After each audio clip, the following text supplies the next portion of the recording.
آئینہ دیکھتے. ہمارے نوجوان بھی سارا دن آئینے کے آگے کھڑے رہتے ہیں، کبھی بال اس طرح کے بناتے ہیں، کبھی اس طرح کے. تو میرا کئی دفعہ دل کرتا ہے کہ میں ان سے کہوں کہ تو آئینے کو کہہ رہا ہے جھوٹ بول، پر وہ کیسے بولے؟ تو کہہ رہا ہے آئینے کو کہ تو کیا سب سے پیارا تو ہی لگ رہا ہے، پر وہ کیسے بولے؟ اس نے تو سچ بتانا ہے. ان کو آئینہ جو دکھایا تو برا مان گئے. تو میرے عزیز یاد رکھیے گا، نبی پاک صلی اللہ علیہ وسلم بھی آئینہ دیکھتے. آئینہ دیکھنا حضور کی سنت ہے.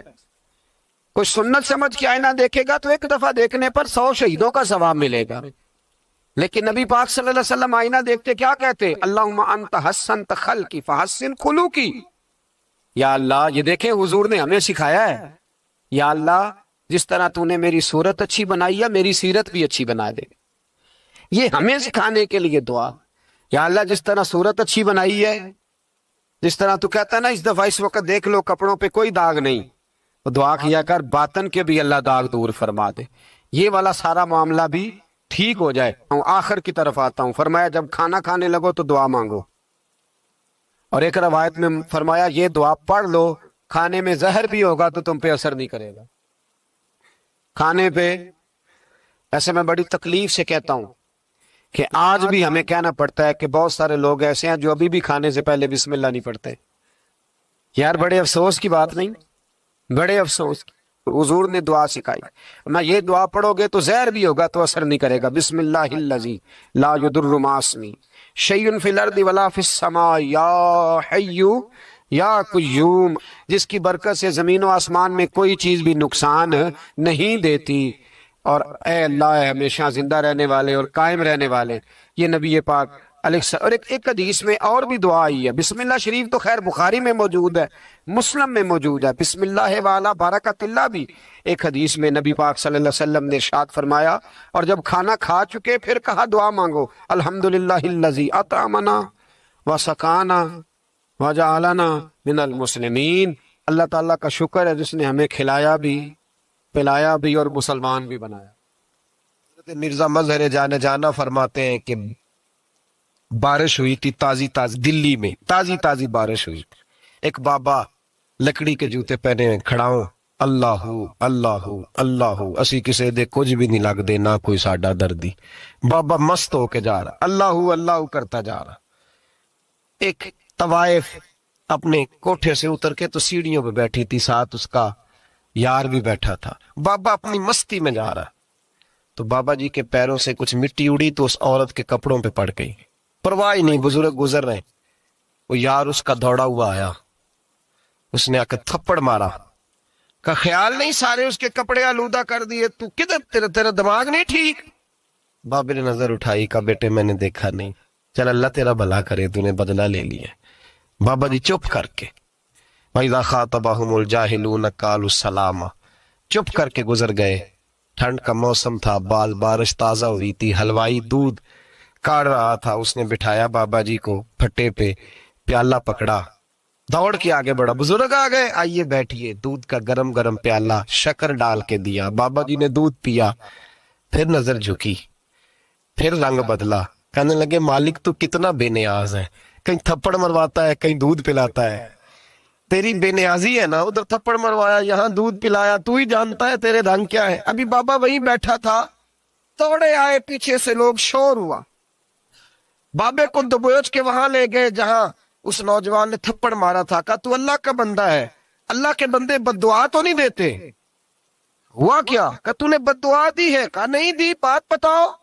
کہنے لگے اس نے تجھے تھپڑ مارا ہے، چھت پہ چڑھا ہے، پیر پھسلا ہے، گردن کے بل گرا ہے، من کا ٹوٹ گیا، مر گیا ہے، تو نے بد دعا دی ہے. بابا جی کہنے لگے یار میں نے تو دوسرا لفظ بھی نہیں کہا، بھلا ہو کہہ کے گزرا ہوں، میں نے نہیں بد دعا دی. کہ تو نے دی ہے تبھی تو مر گیا. کہا نہیں دی. کہا بابا تو بزرگ آدمی ہے، سچ بول. تو بابا جی کہنے لگے سچ سنو. پھر میں آ رہا تھا، میرے پیروں سے مٹی اڑی، اس کے یار کے کپڑوں پہ پڑی، اسے برا لگا، اس نے مجھے مارا. جب اس نے مجھے مارا تو میں کوئی لوارث تو نہیں تھا، جب اس نے مجھے مارا تو میں کوئی لوارث تو نہیں تھا. مجھے دشمنوں نہ چھیڑو، میرا ہے کوئی جہاں میں ابھی پکار لوں گا، نہیں دور ہے مدینہ. اس نے مجھے مارا تو میں کوئی لوارث تھا کہ میرا بدلہ کوئی نہ لیتا. اس نے مجھے مارا ہے تو میرے یار کو برا لگا ہے تو اس نے اسے مار دیا ہے، میری تو غلطی کوئی نہیں، یاروں کا جھگڑا ہے. یہ تو دوستوں کا جھگڑا ہے, یہ تو یاروں کا جھگڑا ہے, کوئی غلطی نہیں میری, کوئی غلطی نہیں. خش خش جنہ قدر نہیں میرا, اے میرے صاحب نو وڈیائیاں, میں تے گلیاں دا روڑا کوڑا, میں گلیاں دا روڑا کوڑا, مینوں محل چڑھایا ہے سائیاں, مینوں محل چڑھایا ہے سائیاں. فرمایا اس نے مجھے لوارث سمجھا تھا کہ تھپڑ مار کے گزر جائے, میرا کو پوچھے گا ہی نہیں. میرے رسول پاک علیہ السلام کے بارے میں رب فرماتا ہے ابھی میں تو تیرے ہوتے ہوئے کافر کو سزا نہیں دیتا کہ تو موجود ہے. یاد رکھیں حضرت فضیل بن ایاز فرماتے ہیں ایک جوان تھا, مسجد میں آیا, لوگوں سے کہنے لگا روٹی کھلاؤ, کسی نے توجہ نہ کی. اس نے کہا میں رب رب بتانے والا ہوں, میری طرف دیکھو تو صحیح. کسی شخص نے خیال ہی نہ کیا. پھر اس نے کہا یار تھوڑا سوچو, نمازیوں سے کہا, اہل علاقہ سے کہا, انہوں نے کہا تیری طرح کے بڑے درویش دیکھیں. مسجد کے محراب میں وہ رب کریم کا بندہ انتقال کر گیا. جب فوت ہو گیا نا, لوگوں کا مزاج ہے بیمار کو دوائی نہیں دیتے, جنازے پہ وقت پہ پہنچ جاتے ہیں. جب کوئی گر رہا ہوتا ہے تو سہارا کوئی نہیں دیتا, جب کوئی گر جاتا ہے ٹانگ ٹوٹ جاتی ہے تو تیمارداری کو زمانہ پہنچ جاتا ہے. اور بزرگ وہ نوجوان اللہ کا نیک بندہ مسجد کے محراب میں فوت ہو گیا. حضرت فضیل ابن ایاز کہتے ہیں امام صاحب نے اعلان کیا چندہ دو, کوئی لاوارث فوت ہو گیا, کفن دینا. چندہ کٹھا ہوا, کفن خریدا, جنازہ پڑا, عشاء کے بعد دفن کر کے آئے.